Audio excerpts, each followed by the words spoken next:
La guerre de Zelensky, escapade salvatrice d'Emmanuel Macron. Alors que le président français va devoir affronter la semaine prochaine le vote de confiance pour François Bayrou et une journée de contestation le 10 septembre, l'arrivée à Paris jeudi de son homologue ukrainien se dessine pour lui comme une nouvelle diversion opportune.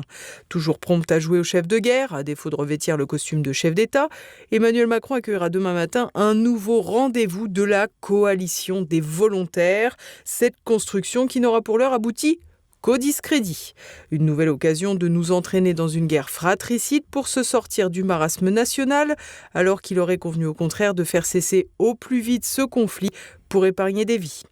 Le président français devrait donc osciller entre deux démarches, d'une part conspuer et menacer Vladimir Poutine de mesures de rétorsion dont il n'a pas les moyens, et d'autre part multiplier les démonstrations d'affection à l'égard de Volodymyr Zelensky. Un diptyque qui renforcera, si tant est que ce soit encore possible, l'exclusion de la France dans le processus de paix entre l'Ukraine et la Russie. Pour que le sabotage diplomatique soit complet, nous pourrons évidemment compter sur les alliés néoconservateurs de choix d'Emmanuel Macron, le néerlandais Mark Rutte, secrétaire général de l'Organisation du traité de l'Atlantique Nord, l'allemande Ursula von der Leyen, la présidente de la Commission européenne, le chancelier allemand ancien de BlackRock, Friedrich Merz, et bien sûr le Premier ministre britannique Keir Starmer. D'autres bellicistes de salon ne feront pas le déplacement à Paris, mais seront bien sûr de la partie à distance. En tout, une trentaine de dirigeants pourraient participer, nous dit-on, à l'opération de près ou de loin. Mais à l'heure où nous parlons, Donald Trump n'a pas fait connaître son envie de rejoindre les agapes. Si tel était le cas, le président américain interviendrait sans doute pour déplorer l'attitude des Européens qui s'astreignent méticuleusement à entraver la paix entre les belligérants, tandis que la Russie, elle, avance toujours davantage sur le terrain militaire. Dans ce cadre, l'espoir d'Emmanuel Macron de voir les États-Unis s'engager davantage sera une nouvelle fois douché. En effet, Donald Trump n'a aucune envie d'engager plus de frais pour l'Ukraine. En revanche, il est bien probable que le locataire de la Maison-Blanche admire d'un œil amusé l'envie d'Emmanuel Macron de faire à ses frais le service après-vente des néoconservateurs américains à l'origine de la révolution de Maïdan et donc de la guerre en Ukraine en cours.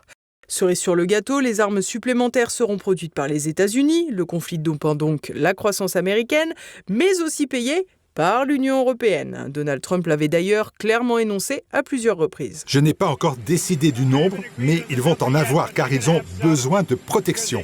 Mais l'Union européenne paie pour ça. Nous ne payons rien pour ça, mais nous allons les envoyer. Ce sera des affaires pour nous.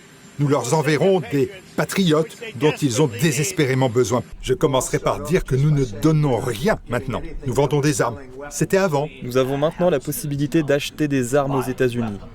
Nous sommes reconnaissants pour ce programme et cette opportunité. Nous sommes reconnaissants envers l'Europe. Elle paye cela. De la ruine et de la mort, les projets d'Emmanuel Macron ont bien fini de penser printemps. Trop soucieux de sauver sa peau, le président, dont 2 Français sur 3 souhaitent désormais la démission, s'accroche au pouvoir en invoquant toujours les mêmes ressorts, la guerre. Quiconque assassine quelqu'un dans la capitale est passible de la peine capitale. Capitale, peine capitale. Le choc des mots, comme toujours avec Donald Trump, peu de nuances et à plus forte raison quand il s'agit de la sécurité, un de ses thèmes de prédilection. À Washington, depuis le 12 août, 2200 réservistes de la Garde nationale armée patrouillent dans les rues et le métro, notamment près des institutions nationales. Ce déploiement ordonné sans l'accord des autorités locales vise à nettoyer la capitale de la criminalité et des sans-abri, selon Donald Trump. La décision avait fait polémique, ce qui ne l'a pas empêché de récidiver. Mardi, sur son réseau social Truth Social, le président des États-Unis a dit son intention de déployer la garde nationale à Chicago, qu'il qualifie de ville la plus dangereuse au monde et de capitale mondiale du meurtre. Le gouverneur démocrate de l'Illinois, la région de Chicago, J. Robert Pritzker, a dénoncé cette initiative du président. Le plan de Trump consiste à utiliser n'importe quel prétexte pour déployer du personnel militaire armé à Chicago. Si quelqu'un lance un sandwich sur un agent de police, Trump essayera de déclarer l'état d'urgence à Chicago à la télévision. J'exhorte tous les gens à ne pas mordre à l'hameçon si cela se produit.